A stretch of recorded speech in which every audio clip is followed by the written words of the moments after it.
అందరికీ నమస్కారం. రక్తం పంచుకు పుట్టిన తోబుట్టువుల పవిత్ర బంధానికి ప్రతీక రక్షాబంధన్. అయితే ఈ ఏడాది 2026లో రాఖీ పండుగను ఆగస్టు 27న జరుపుకోవాలా లేక 28న? అసలు రాఖీ పండుగ ఎప్పుడు జరుపుకోవాలి, ఎలా కట్టాలి, దీని వెనుక ఉన్న పురాణ గాథ ఏంటి, ఈరోజు ఈ వీడియోలో మనం పూర్తిగా తెలుసుకుందాం. ఈ సంవత్సరం శ్రావణ పౌర్ణమి తిథి ఆగస్టు 27వ తేదీ ఉదయమే ప్రారంభమవుతుంది.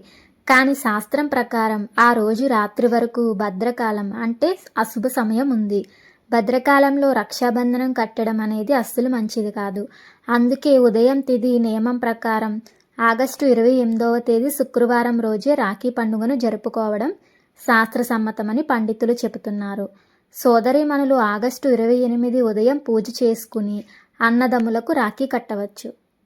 అయితే ఈ పండుగ అసలు ఎలా మొదలైందంటే, పురాణాల ప్రకారం లక్ష్మీదేవి తన భర్త అయిన విష్ణుమూర్తిని పాతాళ లోకం నుండి వైకుంఠానికి తీసుకురావడం కోసం రాక్షసరాజైన బలిచక్రవర్తికి శ్రావణ పౌర్ణమి నాడు రక్షాబంధనం కడుతుంది. సోదరుడుగా భావిస్తుంది. ఆ బంధానికి మెచ్చిన బలిచక్రవర్తి విష్ణుమూర్తిని విడిపిస్తారు. మరొక కథ ప్రకారం ఒకసారి శ్రీకృష్ణుడి వేలికి గాయమై రక్తం కారుతుంటే ద్రౌపది తన పట్టుచీర కొంగును చింపి కడుతుంది.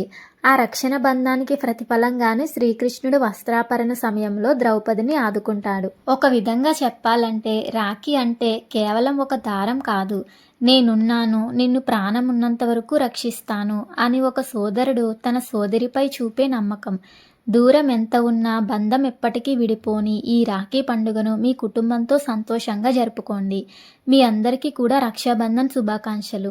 ఈ ఒక్క ఇన్ఫర్మేషన్ నచ్చినట్లయితే వెంటనే వీడియోని లైక్ చేయండి. అదేవిధంగా వీడియోని మీ బ్రదర్స్కి, సిస్టర్స్కి షేర్ చేయండి. మరిన్ని ఆధ్యాత్మిక విషయాల కోసం ఇప్పుడే మన ఛానల్ని సబ్స్క్రైబ్ చేయండి.